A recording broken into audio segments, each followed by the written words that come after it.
자, 그 다음 냉동공학입니다. 요즘에는 냉동 냉장 설비로 과목명이 바뀌었죠. 자, 그래서 21번 냉동장치의 압축기 피스톤 압출량이 120m 3승/hr, 압축기 소요동력이 1.1kW, 압축기 흡입가스의 비최적이 0.65m 3승/kg, 최적 효율이 0.81일 때 냉매 순환량을 구하시오, 이렇게 돼 있습니다.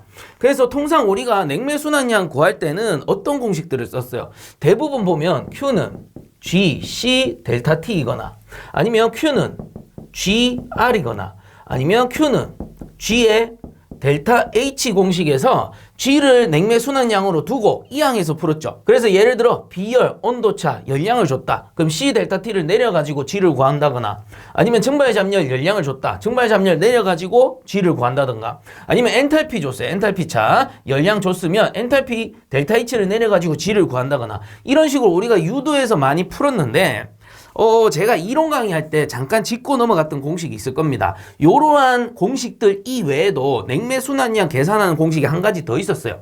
뭐냐면 G는 요거는 반드시 외워두셔야 됩니다.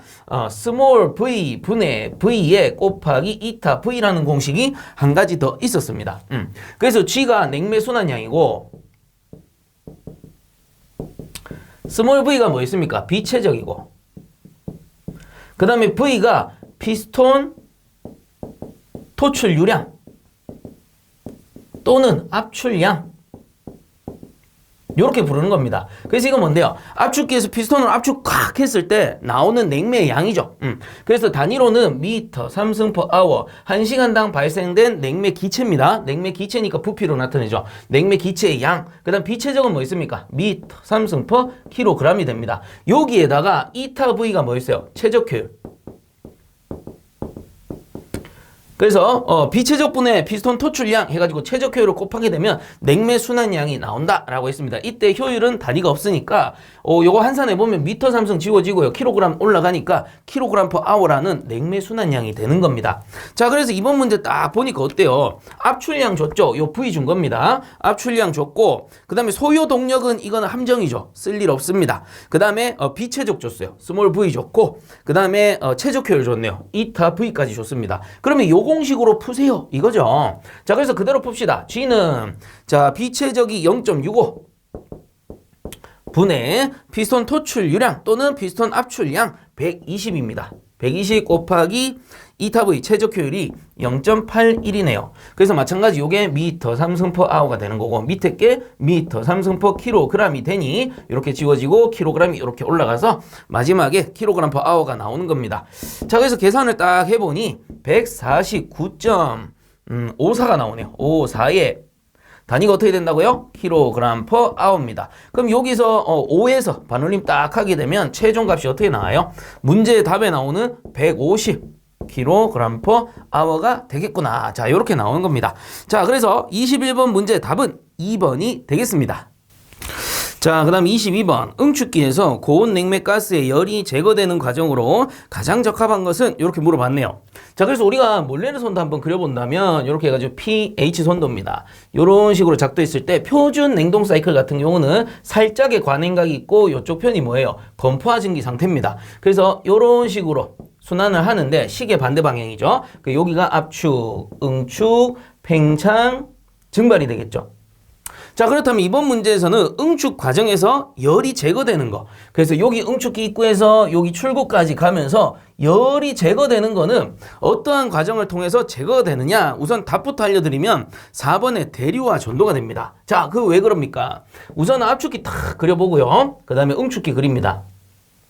자, 이때 이 응축기는 에어컨으로 치자면 실외기가 되죠. 그럼 우리 공냉식 생각해 봅시다. 이렇게 팬을 딱 돌려가지고 열을 식혀주는 형태인데 조금 더 깊이 들어가면 이게 토출 배관이니까 냉매가 나와요. 압축되어서 나오니까 고온, 고압에 뭐가 나옵니까? 기체 냉매가 나오겠죠. 왜? 액백이 일어나서는 안 되니까. 비압축성 유체라서. 그래서 토출되는 건 반드시 기체여야 됩니다. 흡입되는 것도 기체여야 되고. 어쨌든 요 뜨거운 고온 고압의 기체 냉매가 응축기로 순환을 하면서 응축기의 팬이 돌아가면서 어떻게 돼요? 외부에 있는 차가운 공기랑 열교환을 시키는 겁니다. 그럼 얘가 온도가 다운이 되면서 나갈 때는 고온고압의 액체 냉매로 나가게 되는 거예요. 그래서 이러한 현상은 열적으로 어떠한 과정으로 적합하냐. 그래서 답은 4번이라고 했죠. 대류와 전도 과정인데 어느 한 부분을 탁 떼봅시다. 요 배관을 확대해서 한번 그려볼게요. 그럼 배관이 요렇게 있다라고 했을 때 여기 안에는 사실상 냉매 기체가 가득 차서 흘러가는 겁니다. 그래서 기체 뭡니까? 냉매가 흘러간다. 이렇게 보시면 되고 외부에서 팬을 딱 불어가지고 외부에 있는 차가운 공기랑 열교환을 시키는 거예요. 그럼 잘 보세요. 우선은 배관 내부를 보는 겁니다. 배관 내부에서 봤을 때는 차가운 공기가 요 배관의 표면이랑 맞닿잖아요. 그럼 표면의 온도가 다운이 되면서 내부에 있는 유체는 어때요? 요 표면에 가까운 냉매의 온도는 좀 낮을 것이고 표면과 먼 가운데 있는 냉매의 온도는 좀 높을 겁니다.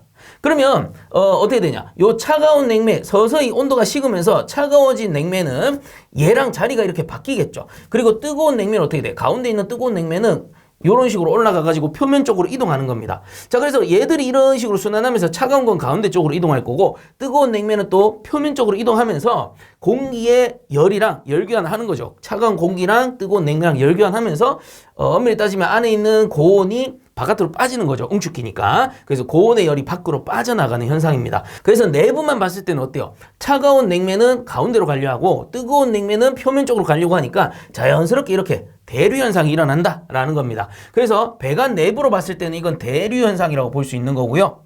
그 다음에 요 표면 봅시다.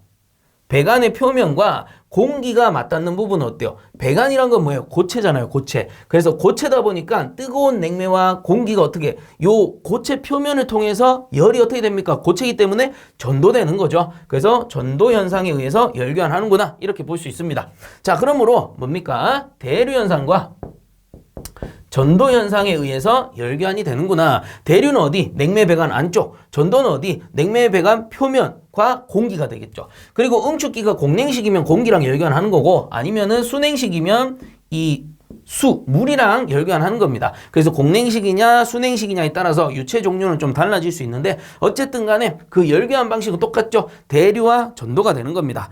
자, 그래서 22번 문제의 답은 4번이 되겠습니다. 자, 그 다음 23번 냉동 사이클 중 pH 선도, 압력 엔탈피 선도로 계산할 수 없는 것은 이렇게 돼 있습니다. 자, 그래서 우리 몰레르 선도 한번 그려보면 자, pH 선도 요렇게 해서 표준 몰레르 선도 작도해보면 이러한 모양으로 그려질 겁니다. 요게 건포화증기 상태. 그래서 여기가 압축, 응축, 팽창, 증발이 될 거고요.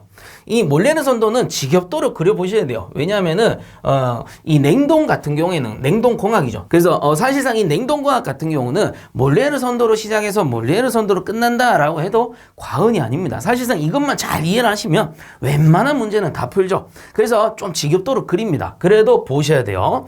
자, 그래서 이러한 pH 선도로 계산할 수 없는 것은 했습니다. 자, 그러면 냉동 능력입니다. 첫 번째 냉동 능력 뭐예요? 요렇게 내렸을 때 증발기죠. 그럼 증발기 요 엔탈피 차를 뭐라고 해요? 스몰 q 냉동 효과라 부릅니다. 자, 그러면 이걸 구해보면 냉동 능력 q는 스몰 q 곱하기 뭐예요? g 이렇게 구할 수 있죠. 그래서 제가 이 공식 적을 때는 보통 보면 어떻게 g를 앞에 쓰죠. g 곱하기 스몰 q 하게 됩니다.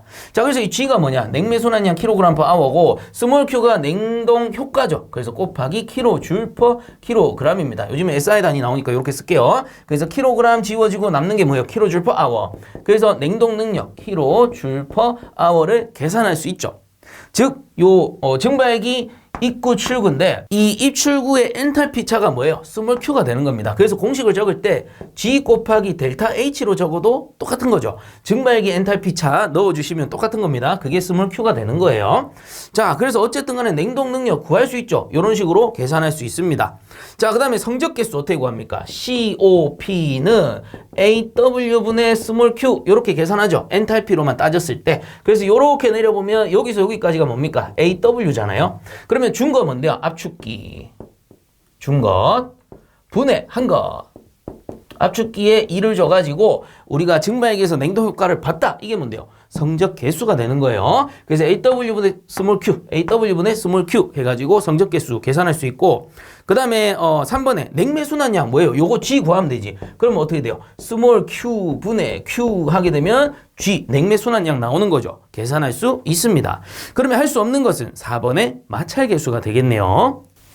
자, 그 다음 24번. 다음 중 증발식 응축기의 구성 요소로서 가장 거리가 먼 것은 이라고 되어 있습니다. 자, 요거 쿨링타워, 냉각탑이랑 구조가 똑같다라고 했죠. 그래서 한번 그려보면 그냥 간단하게 한번 그려볼게요. 아래쪽에 수실을 딱 설치를 해가지고 노즐을 만듭니다. 요런 식으로. 자, 이렇게 노즐을 만들고 펌프를 딱 설치를 해요. 그럼 수실에 있는 물을 순환시키면서 어떻게 하냐? 노즐을 통해서 이렇게 분사를 시켜주는 겁니다. 자, 그러면 우리 응축기니까 고온 냉매 배관을 이런 식으로 설치를 하면 되겠죠. 이렇게 코일화해서 설치를 합니다. 그럼 들어갈 때는 뭐예요? 고온 고압에 기체 냉매가 들어가고 나올 때는 어떻게 됩니까? 고온 고압의 이론상입니다. 액체 냉매가 되어 나오는 겁니다. 자, 그래서 물로만 식히는 게 아니라고 했어요. 물로도 식히고 그리고 위쪽에는 대형 팬이 설치가 되는 겁니다. 이런 식으로 대형 팬이 설치돼서 얘가 돌아가게 되면 아래쪽에서 공기를 흡입해서 바깥으로 이렇게 쫙 뿌려버리죠. 그래서 어떤 효과가 있어요? 방열 효과가 있다. 이 열을 완전히 방출을 시켜버리는 겁니다. 이때 송풍기의 용량이 워낙 크다 보니까 수실 안에 있는 물이 빨려 나가서 외부로 노출될 수가 있어요. 근데 이러한 밀폐된 장치, 분수라든가 뭐 보일러, 요런 이제 냉각탑과 비슷한 구조를 가진 증발식 응축기입니다. 이러한 것들도 내부에서 물이 순환하다 보면 안쪽에 세균이 삽니다. 그 중에서 가장 대표적인 게 레조넬라 균이라고 하죠. 그게 인체에 아주 치명적이다 보니까 이게 외부로 비산돼 버리면 이 안쪽에 있는 물이 외부로 비산돼 버리면 2차 피해가 발생하는 거예요. 그래서 이런 걸 막기 위해서 비산 방지 장치라고 해가지고 뭐를 설치합니까? 엘리미네이터. 요러한 장치를 설치한다라는 겁니다. 자, 그래서 얘는 뭐예요? 물로도 식히고 공기로도 이렇게 방해를 시키기 때문에 워낙에 효율이 좋고요. 그리고 이게 구조상 냉각탑이랑 똑같이 생겼어요. 냉각탑은 뭡니까? 여기 빨간색 배관 안에 냉매가 들어가면 이거는 증발식 응축기가 되는 거고, 만약에 요 빨간색 배관 안에 냉각수가 들어가면 순행식 응축기에 쓰는 뭐예요? 냉각탑이 되는 겁니다. 쿨링타워라고도 하죠. 자, 어쨌든 요 구성을 잘 생각해 보시면서 문제를 다시 봅니다. 자, 증발식 응축기의 구성 요소로서 가장 거리가 먼 것은 송풍기 있죠? 위쪽에 팬. 그 다음에 2번에 보시면 응축기용 핀 코일 돼 있는데, 자, 요 핀 코일 같은 경우는 프레온 냉매에 쓰는데 대부분 보면 공냉식으로 씁니다. 그래서 거리가 먼 것은 2번이고요. 3번에 보시면 물 분무 펌프 및 분배 장치 요런 거 얘기하는 거죠. 노즐이랑 펌프, 수실에 있는 펌프, 노즐 요런 걸 생각하시면 되고요. 그 다음 4번에 보시면 엘리미네이터 있어야 되고 수 공급 장치 당연히 있어야 될 겁니다. 자, 그래서 24번에 틀린 것은 2번이 되겠습니다. 자, 그 다음 25번. 증발 온도, 압력이 하강하는 경우 장치에 발생되는 현상으로 가장 거리가 먼 것은 이렇게 돼 있네요. 그래서 몰레르선도 그려봐야 되죠. 이렇게 딱 그렸을 때 기존 사이클이 이런 식으로 생긴 사이클이었는데 지금 뭡니까? 증발 온도, 압력이 떨어졌답니다. 그럼 저압부, 증발 압력이 이렇게 떨어졌다는 소리죠. 그래서 이런 식으로 이제 작동을 하게 되는데 이게 떨어져 버리면 어떻게 되는 겁니까? 압축비가 늘어나게 되고요. 냉동 효과는 줄어들어 버리는 겁니다. 그러면 기본적인 성적 개수가 감소하게 되겠죠. 자, 그러니 증발 압력이 떨어졌다는 것은 악영향이구나.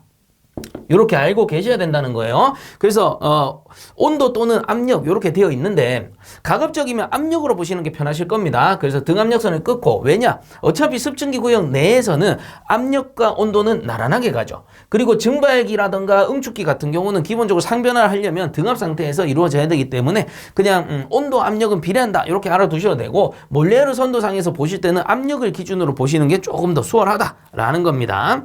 자, 그래서 이렇게 떨어졌을 때 발생되는 현상으로 거리가 먼 거 1번 성적 개수 감소하죠. 효율 떨어지니까 맞고요. 그 다음 토출가스 온도 상승합니다. 왜? 압축비가 늘어났으니까.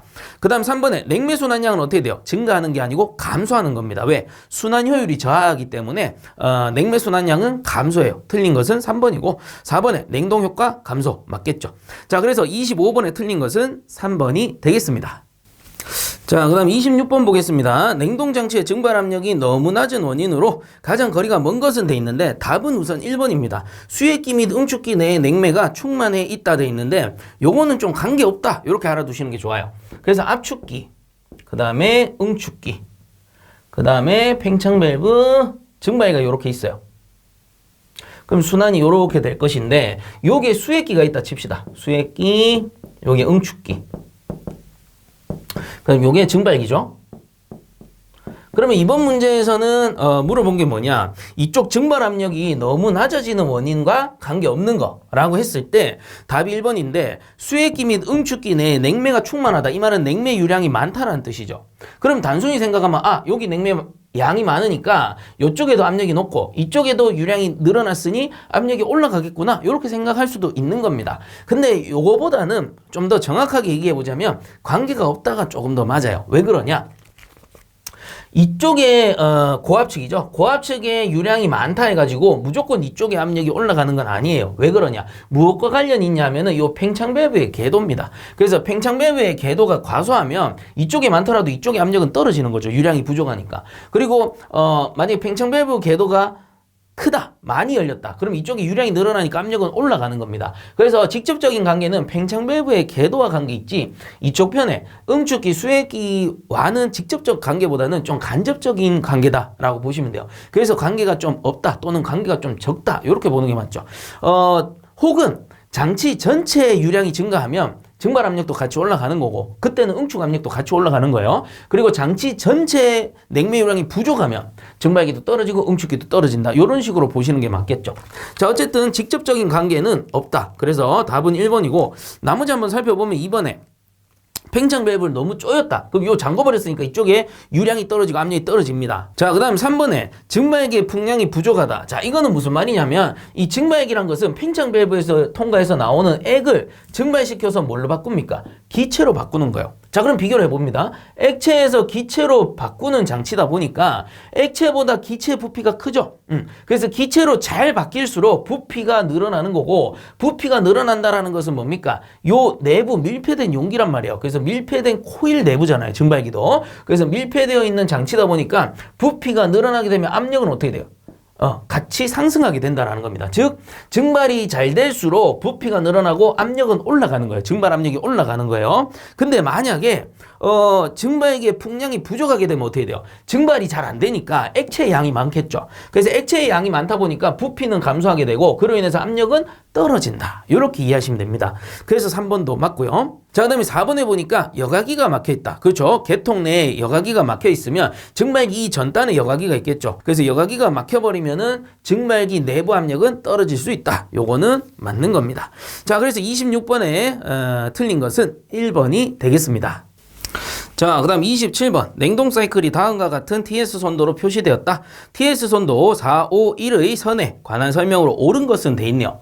자, 그래서 TS 선도 그림이 조금 익숙치 않습니다. 처음 보는 것 같고요. 근데 이것도 어렵지 않은 게 우리 몰레르 선도하고 똑같습니다. 그래서 우리가 이렇게 pH 선도를 작도를 해요. 이런 식으로 pH 선도 작도했을 때 이렇게 그리죠. 그럼 표준 냉동 사이클 아니고 여기 이제 관행각이 없으니까 제가 이렇게 그릴게요. 위에 그림에 맞춰서 그립니다. 이런 식으로 제가 맞춰서 그릴게요. 자, 이렇게 되면 어떻게 되냐? 지금 위에 있는 번호대로 표시하면 1번, 2번, 3번, 4번, 5번이 됩니다. 순환 사이클 이렇게 돌 겁니다. 이것도 마찬가지 이렇게 돌아가겠죠. 그래서 1, 2, 3, 4, 5가 되는 거고 자, 이때 똑같습니다. 밑에 거하고 똑같아요. 이거 뭐예요? 압축, 응축, 팽창, 증발이죠. 너무 쉽습니다. 압축, 응축, 팽창, 증발 똑같은 거예요. 그러면 이번 문제에서는 묻고자 하는 게 뭡니까? 요 1번에서 5번, 4번 요 구간이 무엇이냐 이걸 물어보는 겁니다. 자, 그래서 답은 1번이 되겠죠. 4, 5, 1은 등압선이고 응축 과정이다. 그래서 등압력선 요거. 그래서 P가 일정하다. 여기서는 이 압력이 표시가 안 돼 있기 때문에 알 수 없는데 pH 선도로 그려보면 압력이 일정한 거 알 수가 있죠. 그래서 등압력이면서 어때요? 응축 구간이다 라는 거예요. 자, 그리고 나머지 왜 틀렸는지 한번 살펴봅시다. 2번에 보시면 4에서 5는 압축기 토출구에서 압력이 떨어지고 5에서 1은 교축 과정이다 라고 돼 있는데 4에서 5번 뭡니까? 4에서 5번 요거 뭐예요? 과열 제거 구간이죠. 그래서 압력은 일정하고요. 온도가 떨어지는 겁니다. 온도가 떨어지고 그리고 교축 과정이 아니고 응축 과정이죠. 그렇게 바꿔야 됩니다. 그 다음에 3번에 4에서 5는 불응축 가스가 존재할 때 나타나며 5에서 1만이 응축 과정이다 돼 있는데 불응축 가스가 존재하지 않을 때 나타나고요. 그 다음에 5에서 1만이 응축 과정이다 아니고 4, 5, 1번 다 응축 과정으로 포함이 된다라는 거예요.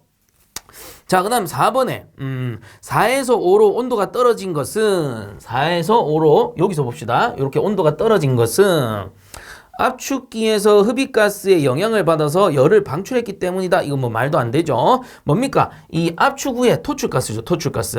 그래서 압축기 토출가스를 열을 일부 방출했기 때문이다. 그래서 토출가스에서 열을 제거하는 과열 제거 구간이라 했잖아요. 그래서 4번, 5번이 과열 제거입니다. 과열 제거 구간이 엄밀히 따지면. 그래서 여기서 온도를 떨어뜨려서 상태를 변화시키는 거죠. 그러면 이걸 조금 더 쉽게 설명을 드려보면 우리 물이라고 가정을 한번 해봅시다. 그럼 물의 포화 온도는 얼마입니까? B점이 100도시란 말이에요. 그래서 물의 포화 온도 B점이 100도시다. 그럼 요렇게 등온선이죠. 등온선을 딱 그었을 때 요 등온선의 온도가 100도시다 라고 가정을 합시다. 그럼 요 부분에서 여기까지가 100도시인 거예요. 그 다음에 이렇게 떨어지니까. 그러면 여기는 뭐겠어요? 과열 증기 상태다. 물이라고 쳤을 때는 뭐 여기 한 120도씨 정도 증기가 되겠죠. 기체입니다, 기체. 그럼 요거를 식혀야 되죠. 식히면서 이렇게 열을 떨어뜨려서 몇 도씨? 100도씨가 되면은 여기서부터 서서히 액체로 변하는 겁니다. 그래서 액체로 변했을 때 여기는 건포화 증기인 거고 여기는 액체잖아요. 더 냉각시키면 과냉각액이 되는 거고. 자, 그래서 엄밀히 따지면 뭐죠? 여기가 과열 제거 구간, 현열 구간이구나. 그 다음에 습증기 구역 내부에서 상태 변하는 거. 기체에서 액체로 가는 요 구간이 뭐예요? 여기서부터 여기까지가 잠열 구간이구나. 이렇게 보시면 되는 거예요. 그래서 요 선 하나에 다 나타난다라는 거죠. 그리고 이 증발 구간은 뭐예요? 습증기를 건포화 증기로 바꾸는 거고 만약에 과열을 주면은 서서히 과열 증기로 바꾸게 되는 겁니다. 그러한 거를 선도상 표시를 해놓은 거예요. 이것도 마찬가지죠. 4에서 5는 과열 제거고 그 다음 5에서 1까지 가면서 이 잠열 상태로 액화된다. 그렇기 때문에 응축기구나. 이렇게 보는 겁니다. 자, 그래서 27번의 답은 1번이 되겠습니다. 자, 다음 28번 표준 냉동 사이클에 대한 설명으로 옳은 것은 1번 응축기에서 버리는 열량은 증발기에서 취하는 열량과 같다 돼 있는데 같지 않습니다. 그려보면 알죠. 몰레르선도 탁 그려봤을 때 이렇게 그렸을 때 우리 응축기 고열원이니까 Q1이라 적읍시다. 그리고 여기 증발기를 저열원 Q2라고 적어보고요. 그 다음 여기 있는 거를 우리 AW 압축기죠. 압축기의 열량이다. 이렇게 표시를 해봅니다. 그러면 Q1은 결국은 뭡니까? Q2와 AW의 합과 같은 거예요. 즉 Q1 여기서부터 여기까지의 열량은 결국은 이 증발기의 열량과 AW의 열량을 합친 것과 같은 거죠. 그렇기 때문에 1번은 틀렸죠. 응축기에서 버리는 열은 증발기에서 취하는 열량과 같은 게 아니고 증발기와 압축기 열량의 합과 같다. 이렇게 봐야 되고 그 다음 2번에 증기를 압축기에서 단열 압축하면 압력과 온도가 높아진다. 요거 맞죠? 그래서 이거 뭡니까? 요게 포화 증기다라고 했을 때 이렇게 압축을 하면 이게 뭐였습니까? S가 일정한 선이었죠. 등 엔트로피 선이라고 했습니다. 그래서 이 등 엔트로피 선, 등 엔트로피 상태를 다른 말로 단열 과정. 즉 단열 압축되었다. 라고 했을 때 여기서 압력과 온도가 이렇게 확 올라가 버린다. 그래서 고온과압의 기체 냉매가 되는 거죠. 자, 그래서 2번이 맞는 거고요. 그 다음 3번에 팽창 밸브에서 팽창하는 냉매는 압력이 감소함과 동시에 열을 방출한다 돼 있는데 요 팽창 밸브 요 잘 기억하세요. 요렇게 탁 떨어지는 게 교축이죠. 그래서 pH 선도일 때 이때 엔탈피는 일정합니다. 엔탈피는 일정하고 자, 압력은 어떻게 돼요? 압력 P가 확 떨어지겠죠. 그리고 우리가 몰레르 선도 작동하면 요렇게 그리니까 온도도 어떻게 돼요? 요 점에서 여기까지 떨어지는 겁니다. 그래서 온도도 함께 떨어진다. 근데 이게 이 팽창 구간을 다른 말로 뭐라고 하느냐 하면은 단열 팽창이다. 이렇게 배웠죠. 자, 이 말은 뭡니까? 단열이라는 것은 엔트로피가 일정하고 다르게 얘기하면 열의 출입이 없다라는 겁니다. 그렇기 때문에 열을 방출한다? 이건 틀린 거예요. 열의 출입이 없기 때문에 열은 일정하다라고 보는 게 맞습니다. 자, 그래서 3번도 틀렸고 그 다음 4번에 증발기 내에서의 냉매 증발 온도는 그 압력에 대한 포화 온도보다 낮다 돼 있는데 포화 온도와 같은 겁니다. 그래서 냉매 증발 온도 예를 들어 우리가 물이다 앞에서 잠깐 설명했듯이 물이다 라고 하면 물의 B점 포화 온도는 어떻게 되냐 100도씨가 되는 거예요. 그래서 100도씨에서부터 상태가 변하기 시작하는 겁니다. 자, 그러므로 증발기 내에서의 냉매 증발 온도는 그 압력에 대한 예를 들어 표준 대기압이다. 그 물은 100도씨가 되는 거예요. 그보다 압력이 낮다. 그러면 B점이 서서히 떨어지는 거죠. 즉 요거를 다르게 표현하면 그 압력에 대한 압력이 높든 낮든 그 압력에 대한 포화 온도와 같다라는 겁니다. 그 포화 온도에서부터 상태가 변하는 거예요. 자, 그래서 옳은 것은 2번이 되겠고요. 자, 자, 그 다음 29번. 압축기의 최적 효율에 대한 설명으로 옳은 것은 1번. 이론 피스톤 압출량을 압축기 흡입 직전의 상태로 환산한 흡입가스량으로 나눈 값이 다 돼 있는데 이거 거꾸로 됐어요. 그래서 이 탑의 최적 효율인데 요거는 이론 토출량 분의 실제입니다. 실제 토출량. 그래서 토출량 뭐예요? 피스톤 토출 유량을 얘기하는 거예요. 다르게 얘기하면 압출량, 압축해서 나가는 냉매 가스의 양, 피스톤 토출량 또는 피스톤 압출량 이렇게 부릅니다. 자, 그래서 실제에서 이론을 나눠야 되는데 1번에 보시면 이론 피스톤 압출량을 요게 이론이 위에 있는 거예요, 지금. 흡입 직전의 상태, 이게 뭐예요? 실제 흡입 가스량이거든요. 그래서 이론을 실제로 나눈다 이 얘기를 하고 있는 겁니다. 그렇기 때문에 1번은 틀렸죠. 거꾸로 된 겁니다. 그 다음 2번에 최적 효율은 압축비가 증가하면 감소한다. 요게 맞아요. 왜? 우리가 몰려선도 그렸을 때 이게 압축비가 증가해버리게 되면 압축비가 늘어나면서 냉동 효과가 떨어져 버리죠. 이게 확 떨어져 버립니다. 그럼 냉동 효과 떨어졌다. 그럼 냉동 능력이 감소하게 되는 거고 전체적인 효율은 다 떨어집니다. 그렇기 때문에 최적 효율 마찬가지로 감소하게 되는 거죠. 그래서 2번 맞는 거고요. 그럼 나머지 왜 틀렸냐? 3번에 보시면 동일 냉매 이용 시 최적 효율은 항상 동일하다 돼 있는데 아니죠. 냉매의 종류는 같더라도 장치의 상황이라든가 외부 환경에 의해서 최적 효율은 다르게 나올 수 있는 겁니다. 그래서 틀렸고요. 그 다음 4번에 피스톤 격간, 이거 클리어런스죠. 클리어런스가 클수록 최적 효율은 증가하는 게 아니고 감소하는 겁니다. 즉 클리어런스가 뭔데요? 우리가 압축기에 피스톤을 상사점까지 올렸을 때 이 꽉 눌러서 압축한 겁니다. 이때 요 위에 있는 틈이라든가 사이드 클리어런스 옆에 있는 그 틈이죠. 그래서 위에 있는 게 톱 클리어런스, 양쪽 사이드에 있는 게 사이드 클리어런스입니다. 이때 틈이 크면 클수록 어떻게 돼요? 압축할 수 있는 냉매량이 주는 거니까, 한 번에 압축할 수 있는 냉매량이 주는 거니까 효율은 떨어지는 겁니다. 한 번에 압축할 수 있는 양이 많으면 많을수록 순환량이 좋아지는 거고 그로 인해서 냉동 효과가 올라가는 건데 이 틈이 커버리면 그런 최적 효율이 감소하고 순환 효율이 떨어지는 거겠죠. 자, 그래서 피스톤 간격이 클수록 최적 효율은 감소한다. 이렇게 보는 겁니다. 자, 그러므로 맞는 것은 2번이 되겠습니다. 자, 그 다음 30번. 냉동장치에서 윤활의 목적으로 가장 거리가 먼 것은 이렇게 돼 있네요. 자, 1번 마모 방지. 맞죠? 피스톤의 마모를 방지할 수 있고, 그 다음 2번에 기밀작용. 요거 축봉 장치를 돕는 역할도 있습니다. 그래서 축을 봉하는데 도와주는 역할이 있기 때문에 기밀작용도 함께 있겠고요. 그 다음 3번에 열의 축적. 요게 틀린 거죠. 열을 축적하면 과열사고로 이어질 수 있는 거예요. 그래서 오히려 열을 축적한다기보다는 냉각작용을 도와주는 겁니다. 그래서 기름이, 윤활유가 어느 정도 열을 흡수해 주는 거죠.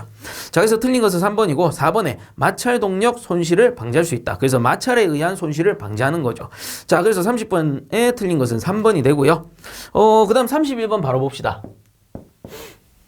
자, 31번 보시면 심냉동톤의 능력을 갖는 여카르노 사이클이 적용된 냉동기관의 고온부 온도가 25도씨, 저온부 온도가 마이너스 20도씨일 때 이 냉동기를 운전하는 데 필요한 동력은? 이라고 물어봤습니다. 그럼 정리를 한번 해보면 우선은 Q, 냉동 톤이네요. 그러면 Q가 지금 10RT라는 소리고요. 그 다음에 T1, 고온부 T1이 25도시다. 요 뜻이고, 그 다음에 저온부 T2가 마이너스 20도시다. 요 뜻이네요. 그러면 이거를 이용해가지고 우선은 COP 계산할 수 있죠. T1, T2를 줬기 때문에 우리 COP 어떻게 계산합니까? COP는 AW분의 Q입니다. 자, 이때 예를 들어 몰리에르 선도를 딱 그렸다. 그러면 고온부 제가 Q1, 저온부 Q2로 할게요. 그러면 증발 능력이 냉동톤이니까 Q2가 기준이 돼야 되겠죠. 그래서 이게 Q2가 됩니다. 왜 이렇게 하냐고요? 해설하고 맞추려고 일부러 이렇게 하는 겁니다. 자, 그래서 요거를 정리하면 AW가 Q1 빼기 Q2고 분의 Q2가 되는 거고, 자, 온도를 하게 되면 어떻습니까? 이 온도에도 똑같죠? T1 빼기 T2 분의 T2 이렇게 들어가주면 됩니다. 자, 그래서 T1이 고온, T2가 저온이 되는 거예요. 그러면 그대로 넣게 되면은 COP 계산되죠. 그래서 T2가 지금 마이너스 20도시니까 마이너스 20 더하기 273 나누기 이거 절대 온도로 들어가야 됩니다. T1이 어떻게 됩니까? 25 더하기 273에다가 요거 빼기죠. 빼기 해가지고 마이너스 20에 더하기 273 요렇게 들어가줘야 됩니다. 근데 밑에 있는 거 델타 t죠. t1 빼기 t2는 델타 t이기 때문에 밑에 있는 값에서는 273을 빼셔도 상관없어요. 근데 위에 있는 값에서는 델타가 아니잖아요. 그렇기 때문에 요거는 무조건 273을 더해 주셔야 됩니다. 자, 그래서 COP를 계산해 보면 COP가 요걸로 계산한 겁니다. 계산을 해보니 5.62가 나왔어요. 자, 그러면 이 COP를 이용해서 자, 여기 보세요. 이렇게 봤을 때 여기 AW가 있겠죠. 그럼 COP를 이용해서 AW를 계산할 수 있습니다. 어디 있어요? 요 공식 이용하면 되잖아요. 요 공식. 자, 그러면 AW 한번 구해봅시다.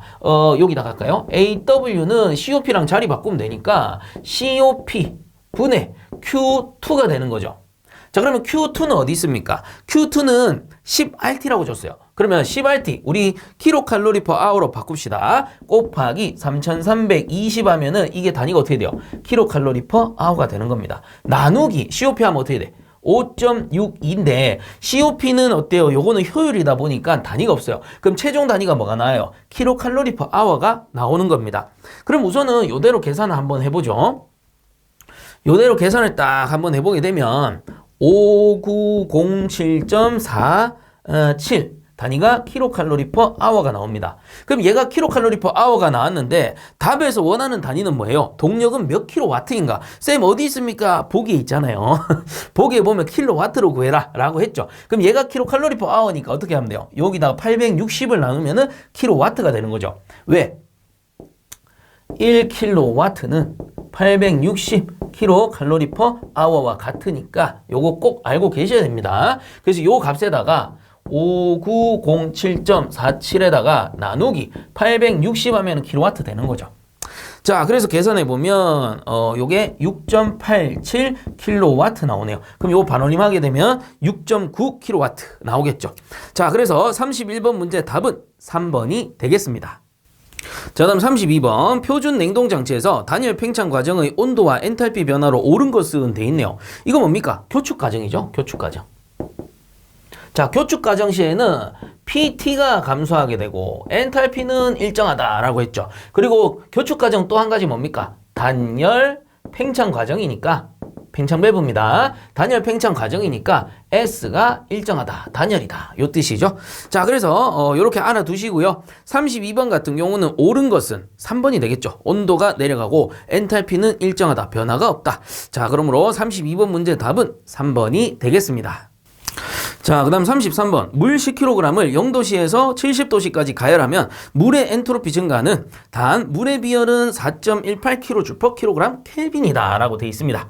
자, 그래서 엔트로피 변화량 공식인데 기본 공식은 델타 S는 T분의 델타 Q였죠.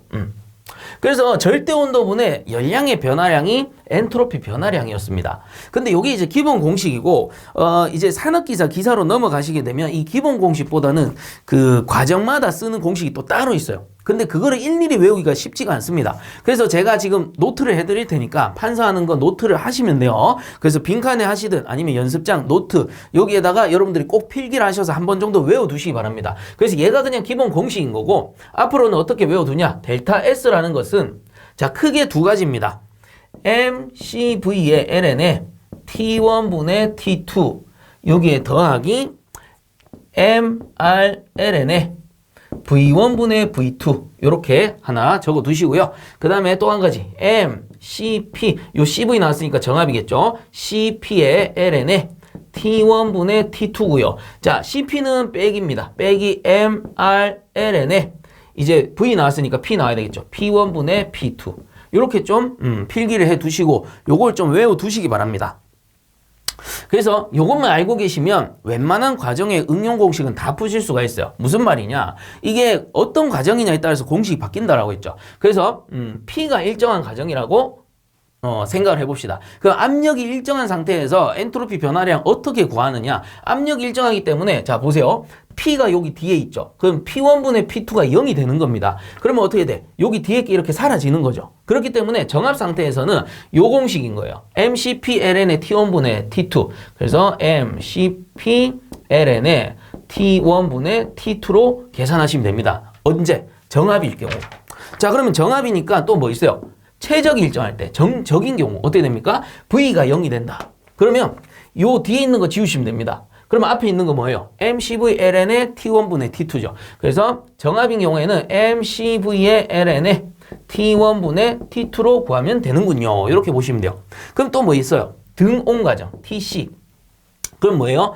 T1분의 T2, T1분의 T2 사라지는 거죠. 그래서 앞에 거 둘 다 사라지는 겁니다. 둘 다 사라지면 공식이 두 개 남죠. 요거 아니면 요건 거예요. 그래서 MR ln의 V1분의 V2 이거나 아니면 마이너스 MR ln의 P1분의 P2로 계산해 주시면 된다라는 거예요. 자, 그러면 S가 일정한 경우 단열 과정이죠. 단열 과정에서는 델타 S가 얼마겠어요? 단열이니까 델타 S 0입니다. 단열이니까. 엔트로피가 일정하니까 0이겠죠. 그 다음에 한 가지 더 나오는 게 폴리트로픽. N이 일정할 때, 폴리트로픽인 경우에는 요게 공식 그냥 외우셔야 됩니다. CN에, LN에, T1분의 T2가 되고요. 요 CN을 어떻게 계산하느냐. M에 이 CN이 CV의 M-1분의 M-K가 됩니다. 요게 CN이에요. 그리고 LN의 T1분의 T2. 요렇게 외워두시면 됩니다. 그래서 요거 하나 외우시고 요 앞에 건 여러분들 정리해서 쓰면 되죠. 압력 일정하다. 그러면 압력 요거 지우고 앞에 거. 그 다음에 최적이 일정하다. 최적 지우고 앞에 거.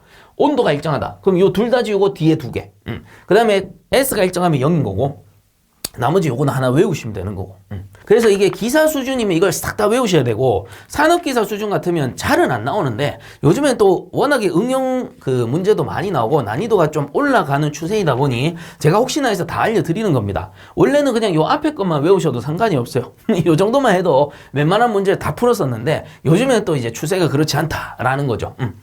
자, 그러면 이번 문제 같은 경우는 어떤 과정으로 봐야 되냐? 뭐 별말이 없죠. 별말 없고 물의 비율이 4.18이래요. 그러면 이건 정합과정으로 보셔야 돼. 정합과정. 그래서 정합과정에서의 물의 비율이 4.18인 겁니다. 4.18. 그래서 우리가 별말 없으면 정합과정으로 보시면 된다라는 거예요. 왜 그러냐? 우리 표준 대기압을 기준으로 하잖아요. 그래서 표준 대기압 0도씨 1기압을 기준하기 때문에 별말 없으면 대기압 상태, 1기압 정합 상태를 기준으로 한다라는 겁니다. 그때의 물의 비율이 4.18kJ/kg 켈빈이 나오고요. 만약에 킬로칼로리로 하면 물이 기준이니까 또 1이 되는 거죠. 그것도 마찬가지 정합 상태인 거예요. 그럼 쌤, CV는 어떻게 됩니까? 보통 보면 요 정합 비율보다 한 30% 정도 작게 나옵니다. 수치가. 만약에 CV로 준다. 정적 과정이다. 그러면 CV를 조건으로 줄 겁니다. 그 너무 걱정 마시고 웬만하면 조건을 다 달아서 주니까 그 정도 알아두시고 어떻게 알아보느냐? 별말 없으면은 4.18 줬잖아요. 지금 별말 없고 4.18 줬어. 4.18 자체가 정합 상태예요. 정합 비율이기 때문에 그렇게 알아보시면 된다라는 겁니다. 자, 그래서 이번 문제의 공식은 요 앞에 게 되는 거죠. 그럼 나머지는 좀 지웁시다. 자, 그래서 요렇게 두고 이제 푸시면 되는데 정합 상태이기 때문에 요거 이제 델타 S로 두고 이렇게 푸시면 돼요. 근데 쌤, 해설 공식이랑 좀 다른데요? 해설 공식 어떻게 돼 있냐?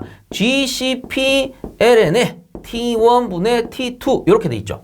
그 왜 그러냐? 요즘에는 SI 단위로 바뀌었기 때문에 요 M이 뭐겠어요? 질량입니다. 과거에는 G가 뭐였냐? 중량이었어요. 그래서 얘가 킬로그램 매스인 거고 요 G가 킬로그램 포스인 거예요. 근데 앞에서도 말씀드렸듯이 지구에서는 질량이나 중량이나 값이 같다라고 했죠. 그래서 예를 한 가지 들어드리면은 과거에는 비중량 하면 우리 공기 비중량 생각합시다. 공기 비중량은 1.2kg per 미터의 3승으로 줬어요. 자, 근데 이 비중량이란 것은 감마라고 쓰고 이 감마라는 건 엄밀히 따지면 뭐냐면은 V분의 G와 같습니다. 이 말은 뭐냐? G라는 거는 킬로그램의 포스인 거고 나누기 요거 최적 미터 3승인 거예요. 그러면 감마로 줬다. 이 물의 비중량으로 줬다라고 하면 요게 이제 포스가 되는 거죠. 근데 최근에는 뭘로 주냐? 밀도로 줍니다. 근데 밀도로 주는데 그 값이 1.2로 같아요. 그리고 킬로그램 뭐겠어요? 매스 퍼 미터의 3승인 거예요. 그러면 밀도를 써보면 밀도라는 것은 V분의 M이에요. 그럼 요거 뭔데요? 질량 킬로그램 매스고 얘가 최적 미터 3승 나타나는데 지구에서는 그 값이 같기 때문에 혼용해서 쓴다라고 말씀을 드렸죠. 그래서 감마로 비중량, 공기 비중량 1.2로 주든 아니면 공기 밀도 1.2로 주든 단위는 어떻게 하면 됩니까? 여러분들이 단위에 맞춰서 푸시면 되는 겁니다. 공식에 맞춰 푸는 게 아니고 단위에 맞춰 푸는 거예요. 그래서 저는 통상적으로 어떻게 해요? 요 포스 매스를 그냥 생략하고 많이 쓰죠. 안 그러면 헷갈려 버리니까. 자, 그래서 뭐 G로 주나 M으로 주냐? 어차피 질량 아니면 중량이잖아요. 그렇기 때문에 이번 문제에서는 10kg이 뭐 질량이거나 아니면 중량이거나 이렇게 보시면 된다라는 거예요. 그래서 G를 M으로 보시면 된다라는 겁니다. 자, 그래서 어차피 값이 같으니까요. 지구상에서는. 자, 그래서 뭐 공식대로 풀어드리겠습니다. 해설대로 델타 S는 GCP ln의 T1분의 T2 값이 같으니까 뭐 G든 M이든 상관없다라는 거죠. 자, 그래서 G가 지금 10kg이고요. 곱하기 비열, 요게 정합 비열 4.18 곱하기 ln의 T1분의 T2인데, 자, 요 공식 쓸 때는 중요한 건 뭐냐면은, 자, T1은요 변하기 전이에요. 변하기 전. 그리고 T2는 변한 후입니다. 정합 상태에서 어느 점에서 어느 점으로 이렇게 변하는 겁니다. 그럼 요게 1점, 요게 2점으로 가는 거예요. 그래서 정합 상태에서 변하는 과정 중에 T1, T2를 얘기하기 때문에 변하기 전, 변한 후입니다. 자, 그러면 이번 문제에서는 변하기 전이 뭐예요? 0도씨가 되는 거예요. 0도씨. 그래서 온도 높은 게 T1이 아니고요. 요 델타 S 공식에서는 무조건 변하기 전, 후로 봐야 됩니다. 그럼 0도씨에서 70도씨로 변한 거니까 T1이 뭐예요? 0도씨로 봐야 되죠. 그래서 0도씨 더하기 273도씨. 그래서 무조건 절대온도입니다. 그 다음에 위에 게 70 더하기 273도씨. 그러면 얘들이 이제 켈빈이 되는 거죠. 그럼 단위 환산 한번 해보게 되면 얘가 켈빈, 얘가 켈빈이니까 이렇게 지워질 거고, 요거 앞에 거 킬로그램이고요. 그 다음 얘가 킬로줄 퍼 킬로그램의 켈빈입니다. 그러면 킬로그램 사라지니까 어떻게 돼요? 단위가 킬로줄 퍼 켈빈이구나. 여기 보시면 열량의 단위 킬로줄 퍼 뭐예요? 절대온도 켈빈. 엔트로피 변화량 맞네. 자, 이렇게 이제 단위가 성립을 하는 거죠. 그래서 항상 말씀을 드리지만 기호도 중요하지만 뭐 GC 델타 T냐 아니면 MC 델타 T냐 요런 기호도 중요하지만 정확하게는 단위가 더 중요하다는 겁니다. 여러분들이 단위를 맞춰가다 보면 자연스럽게 공식이 성립하고 문제를 풀어나갈 수 있는 거예요. 자, 그래서 이렇게 해서 이제 계산을 딱 해보게 되면 9.54 나오네요. 9.54의 단위는 킬로줄 퍼 켈빈이 되겠습니다. 자, 그래서 답은 2번이 되겠습니다. 자, 그 다음 34번. 터보 압축기의 특징으로 틀린 것은 돼 있네요. 그래서 원심식 압축기에서 가장 대표적인 압축기가 터보 압축기였죠. 그래서 1번. 부하가 감소하면 서징 현상이 일어난다. 요거 맞습니다. 부하가 감소하게 되면 거기에 맞춰서 유량도 감소시키거든요. 근데 유량이 감소하다 보면은 어느 시점에 서징 포인트로 들어가 버리죠. 그렇게 되면은 서징이 발생할 수 있는 겁니다. 자, 그래서 1번 맞고. 그 다음 2번에.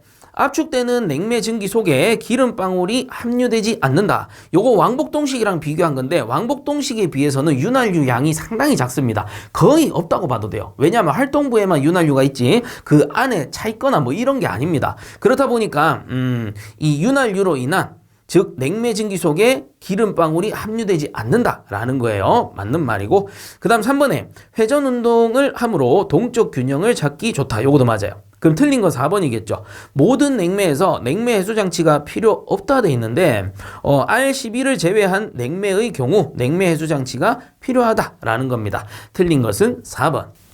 자, 그 다음 35번. 냉매에 대한 설명으로 틀린 것은 했네요. 자, 1번. 응고점이 낮을 거. 그렇죠. 쉽게 얼면 안 되니까. 그 다음 2번. 증발열과 열 전도율이 클 거. 그렇죠. 증발 잠열과 열 전도율이 클수록 냉매적으로 우수한 겁니다. 그 다음 3번에 R500은 R12와 R152를 합한 공비 혼합 냉매라 한다. 요거 500번대 냉매는 좀 외워두시는 게 좋다라고 했습니다. 그래서 3번 맞는 거고요. 1, 2, 3번 다 맞고. 그럼 틀린 거 4번이겠죠. R21은 화학식으로 CHCl2 F이고 CClF2, CClF2는 R113이다. 이렇게 돼 있네요.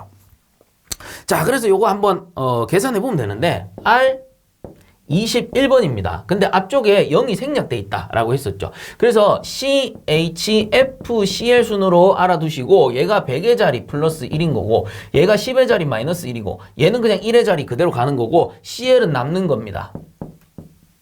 자, 그럼 어떻게 돼요? 여기가 100의 자리니까 C 플러스 1, 그럼 C가 1개. 그 다음 H 마이너스 1이죠. 요 2에서 빼기 1 하니까 H가 1개인 거고. 그 다음에 F가 하나네요. F가 1개인 거다. 그러면 남는 게 나머지 CL인데 어떻게 봅니까? 탄소가 1개다. 그럼 탄소 1개에 요 다리가 4개 있는 거죠. 그럼 H 하나, F 하나 들어갔으니까 남는 거 2자리네요. 그럼 CL이 2가 되는 겁니다. 그러면 CHFCl2가 되는 거고. 자, R21은 화학식으로 CH, CH, F, Cl2 요거 이제 순서만 바뀌었는데 분자량이 맞으면 맞는 겁니다. 그래서 CHCl2F 요거는 맞네요. 그럼 틀린 거는 113이겠죠. 113도 계산해 봅시다. 자, R113 같은 경우에는 10의 자리 플러스 1입니다. 그럼 C가 2개인 거고 H는 없죠. 마이너스 1이니까. 그 다음에 F가 3개네요. 자, 그럼 남는 자리 봅시다. C가 2개가 붙었어요. 그럼 나머지 다리가 6개가 되네요. 그럼 F가 지금 3개가 붙었죠. 그럼 남는 자리 3개니까 CL이 3개가 되는 겁니다. 그래서 이렇게 쓰는 경우도 있는데 통상 어떻게 쓰느냐 하면은 그 교재는 이렇게 쓰여 있을 거예요. CFCl2, CF2Cl 뭐 이런 식으로 적혀 있을 겁니다. 자, 어쨌든 이게 분자량이 맞아야 되는데 딱 보니까 분자량이 안 맞아요. 그래서 CClF2, CClF2 같은 경우는 요거는 R114입니다. 그래서 기억을 좀 해주시고 124로 계산해 보시면 요 분자량 맞게끔 나올 거예요. 그래서 이렇게 CHFCl 100 플러스 1, 10 마이너스 1, 1 남는 걸로 기억하셔도 되고 아니면 90을 더하셔도 됩니다. 그 무슨 말이냐? R21로 한번 해봅시다. R21인데 더하기 90 해보세요. 그럼 이게 어떻게 되냐? R111이죠. 자, 이렇게 해서 이거 볼 거 없고 CHF, C 한 개, H 한 개, F 한 개란 뜻이에요. 111. 그럼 남는 게 CL2가 되겠죠. 그래서 플러스 90 해가지고 계산하셔도 값은 똑같이 나옵니다. 여기도 마찬가지 90에서 해보시면 요 분자량 그대로 나오실 거예요. 그래서 참고하셔서 여러분들이 알기 쉽고 풀기 쉬운 방법으로 푸시면 됩니다. 자, 그러므로 35번에 틀린 것은 4번이고 요거는 R123이 아니고 R114구나. 자, 요렇게 알아두시면 되겠습니다. 자, 36번 왕복동 압축기 유압이 운전 중 저하되었을 경우에 대한 원인을 분류한 것으로 옳은 것을 모두 고른 것은 이렇게 돼 있네요. 그래서 보기에 보니까 기역에 오일 스트레이너가 막혀 있다라고 돼 있는데 유순환 계통도를 조금은 알고 계셔야 됩니다. 그래서 압축기가 이렇게 있고요.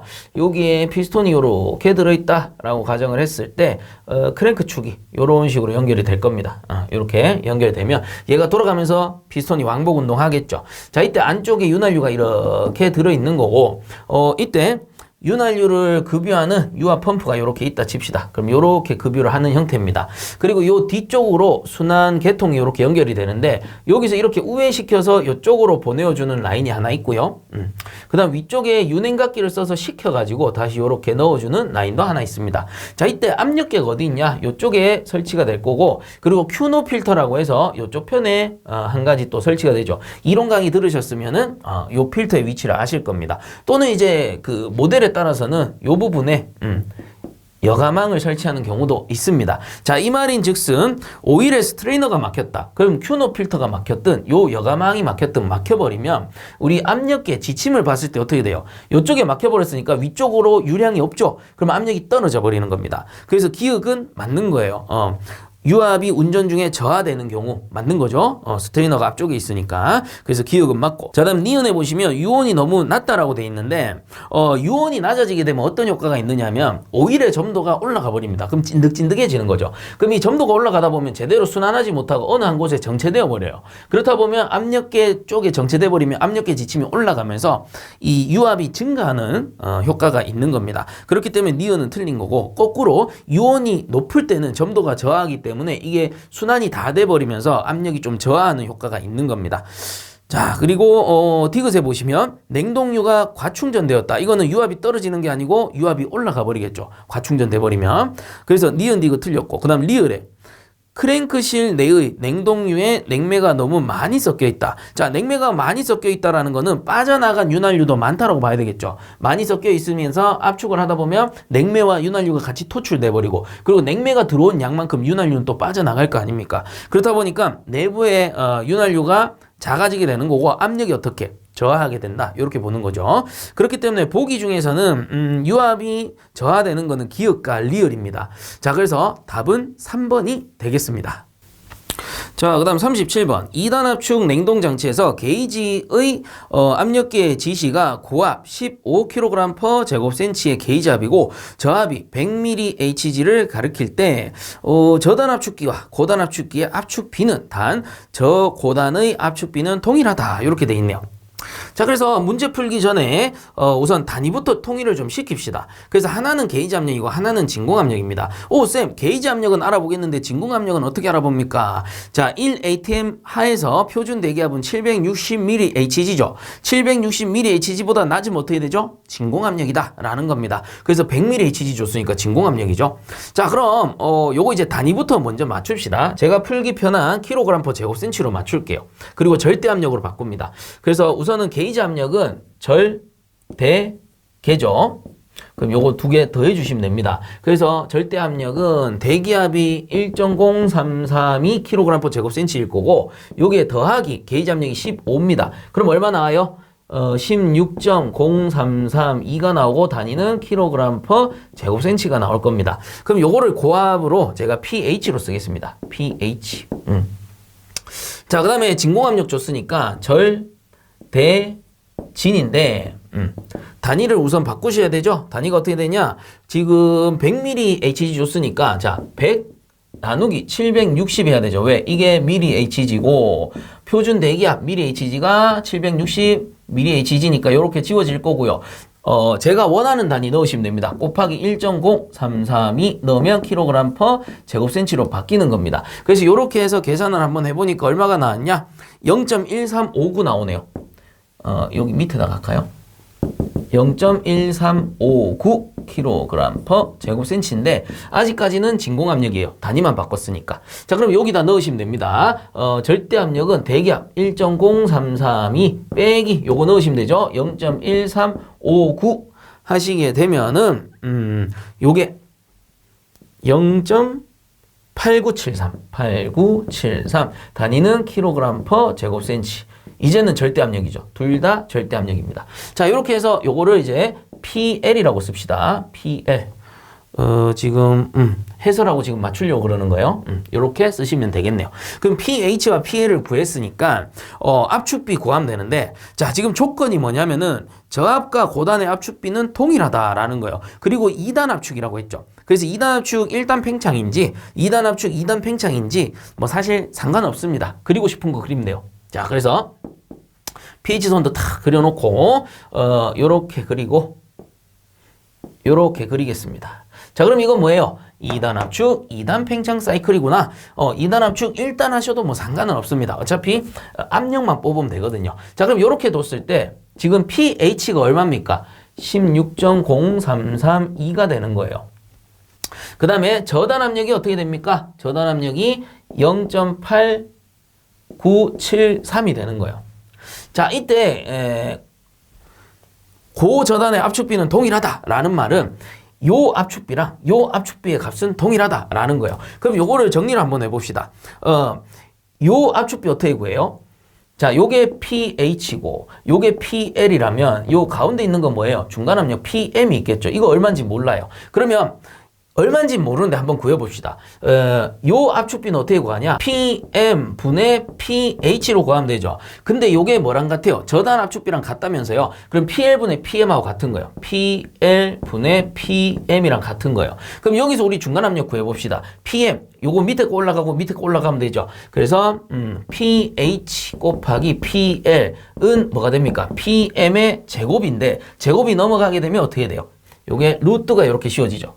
중간압력 계산하는 공식 요렇게 나오는 겁니다. 자, 그래서 요 중간압력 계산해 보면 PM은 어떻게 되냐? 루트에 16.0332 곱하기 0.8973 이렇게 하면 중간압력이 나와요. 그래서 중간압력 계산 딱 해보시면 3.79 kg/제곱센치가 나옵니다. 단위 다 통일시켰죠. 자, 그래서 요 PM이 얼마다? 3.79다 이 소리입니다.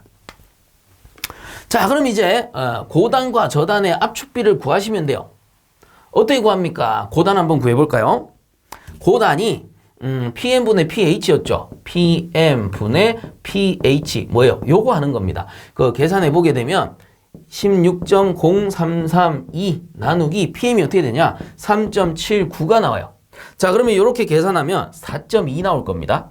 그럼 답이 뭐냐? 4.2가 됩니다. 쌤, 도대체 무슨 소리입니까? 자, 이거랑 이거랑 같다 했죠.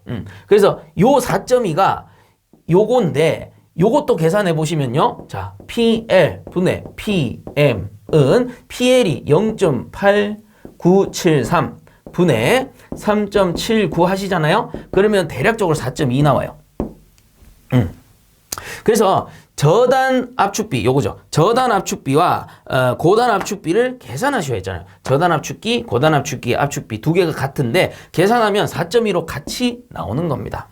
그래서 요걸 하나 계산하나 요걸 하나 계산하나 똑같은 거니까 답은 4.2가 된다라는 소리겠죠. 그럴 수밖에 없는 게 이 16.0332랑 0.8973으로 우리가 중간 압력을 계산했잖아요. 그럼 이 전체 압축비에서 중간 압축비니까 중간 압력의 압축비니까 당연히 반이 되는 3.79가 나오는 거예요. 그러면 쟤 가지고 요거 구하고 요거 구하면 어차피 똑같다라는 소리죠. 근데 이거를 말로써 어렵게 문제를 내놓은 거기 때문에 요거를 이해하시는 게 어렵지 한 번 정도 풀어보시고 이해를 하셨다면 그 다음부터는 크게 어렵진 않습니다. 그래서 어려운 건 뭐예요? 단위 환산, 절대압력 바꾸는 요런 게 이제 좀 자잘하게 어려운 거고 요것만 잘 되셨다면 나머지 뭐예요? 중간압력 PM은 루트에 PH 곱하기 PL 이건 똑같잖아요. 뭐 이 공식 유도하고 말고 할 것도 없습니다. 그냥 PM 중간압력 계산하고 거기서 PM분의 PH 하든 아니면 PL분의 PM 하든 두 개 똑같으니까요. 요렇게 해서 답을 찾아내시면 된다라는 겁니다. 자, 그래서 37번 문제 답은 4번이 되겠습니다. 자, 그 다음 38번 냉동장치에서 흡입배관이 너무 작아서 발생되는 현상으로 가장 거리가 먼 것은 이렇게 돼 있네요. 자, 우리 압축기가 탁 있고요. 이렇게 토출되는 배관이 토출배관이고 냉매를 압축해서 이렇게 토출시키는 거죠. 그 다음에 냉매가 압축기 쪽으로 들어오는 배관이 흡입배관입니다. 자, 이때 이 흡입배관의 직경이 너무 작다 이렇게 생각해 보시면 됩니다. 자, 그래서 흡입배관이 너무 작아서 발생되는 거는 이게 흡입배관의 직경이 작아버리면 기존의 사이클보다 작아버리면 어떻게 돼요? 마찰저항이 심해지는 거죠. 그래서 마찰저항이 심해지면 마찰 손실이 발생하고 그로 인해서 냉동 능력은 떨어지는 겁니다. 자, 그래서 1번 냉동 능력 감소 맞는 거겠죠. 그 다음 2번에 흡입가스의 비체적이 증가한다. 그렇죠. 이게 마찰저항이 심해지다 보니까 압력 손실이 발생해요. 그렇다 보니 압력은 떨어져 버립니다. 우리 증발기에서 넘어올 때 제대로 증발이 잘 되면 압력이 올라간다라고 했어요. 온도가 올라가고 이게 기체가 체적이 크다 보니까 압력이 올라가는데 오히려 반대로 이게 손실이 생기니까 압력이 떨어져 버리는 거예요. 그래서 압력이 떨어지면 압력과 비체적은 반비례 관계죠. 그래서 비체적은 오히려 증가해버리게 되는 겁니다. 자, 그래서 압력이 크면 이거를 분자를 꾹꾹 눌러주니까 비체적이 작아지는 거고 압력이 작아지면 어떻게 됩니까? 이걸 제대로 눌러주지 못하니까 비체적은 커진다. 이런 개념으로 보시면 되는 거죠. 자, 그래서 2번도 맞습니다. 흡입가스의 비체적이 증가하게 되고요. 그 다음 3번에 소비 동력이 증가한다. 요것도 맞죠. 마찰 손실이 심해지면서 압축비가 늘어나게 되고 압축비가 늘어나게 되니까 소비 동력이 증가하게 되는 겁니다. 전기세 많이 먹는 거죠. 그래서 1, 2, 3번 다 맞고요. 틀린 건 4번이네요. 토출가스 온도는 어떻게 되냐? 증가하게 된다. 이렇게 보시면 됩니다. 그래서 토출가스 온도는 왜 증가합니까? 압축비가 늘어났으니 압축기가 일을 더 많이 할 거고요. 압축기가 일을 더 많이 하니까 토출되는 가스의 온도는 올라간다. 이렇게 보시면 됩니다. 자, 그래서 틀린 것은 4번. 자, 그 다음 39번 1단 압축 1단 팽창 냉동장치에서 흡입증기가 어느 상태일 때 성적개수가 제일 큰가? 이렇게 돼 있네요. 자, 단순 성적개수 크기만 얘기하는 겁니다. 그래서 우리가 몰레르선도 딱 그렸을 때 이런 식으로 작도하고 그냥 기본 선도를 제가 그려볼게요. 이렇게 그렸어요. 기본 선도다 라고 보고 자, 그럼 이때 냉동효과란 것은 여기서부터 여기까지가 냉동효과 Q죠. 스몰 Q입니다.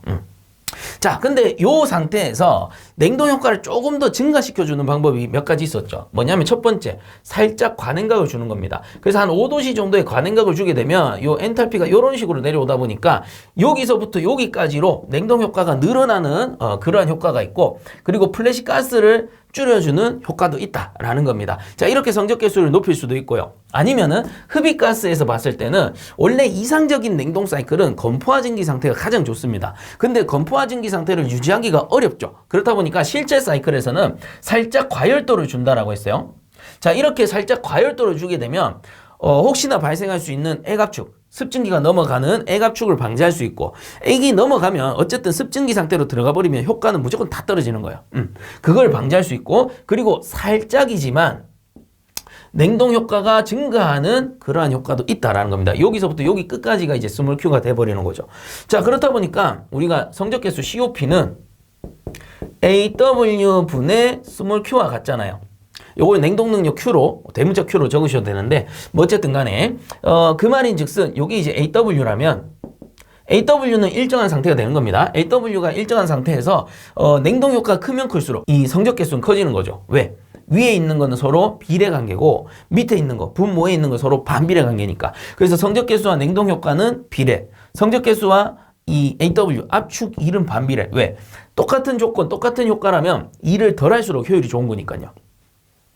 자, 그래서 단순히 이번 문제 같은 경우는 흡입 증기가 어느 상태일 때 성적 개수가 제일 큰가 이렇게 물어봤기 때문에 요 성적 개수만 봤을 때는 과열 증기인 경우에 흡입 증기가 과열 증기인 경우에 스몰 q가 좀 더 커지기 때문에 훨씬 더 성적 개수가 증가할 수 있다. 이렇게 알아두시기 바랍니다. 그래서 어떤 게 효율적인 운전에 좋냐라고 하면은 당연히 건포와 압축이지만 이 문제와 같이 어떻게 하면 성적 개수를 제일 크게 할 수 있는가 이런 식으로 물어본다면 과열 증기가 답이 된다라는 겁니다. 그래서 살짝 과열도를 줌으로써 효과를 증가시킨 그러한 케이스다라고 보시면 되죠. 자, 그래서 39번 문제 답은 2번이 되겠습니다. 자, 그 다음 40번 문제. 흡수식 냉동기에 사용되는 냉매와 흡수제의 연결이 잘못된 것은 이렇게 돼 있네요. 자, 그래서 요거는 밑에 해설의 표 잘 나와 있습니다. 그래서 한 번씩들 봐주시기 바라고요. 쭉 한번 보면은 냉매가 암모니아일 때는 물이나 로딘 암모니아, 그 다음 물인 경우에는 리튬 브로마이드, 가성소다, 황산, 염화 리튬이 있고요. 그 다음에 염화 에틸을 냉매로 쓸 때는 사염화 에탄, 요게 흡수제가 되고, 그 다음 메탄올인 경우에는 치와 리듐 그리고 메탄올 용액이 되고, 그 다음 톨루엔 같은 경우에는 파라핀유를 쓰는구나, 요렇게 참고적으로 보시고, 그럼 40번에 잘못된 것은 뭡니까? 4번에 염화 에틸은 뭘 씁니까? 치와 리튬이 아니고요, 사염화 에탄을 쓰는구나, 요렇게 알아두시면 되겠죠. 자, 그래서 40번 문제 틀린 것은 4번이 되겠습니다.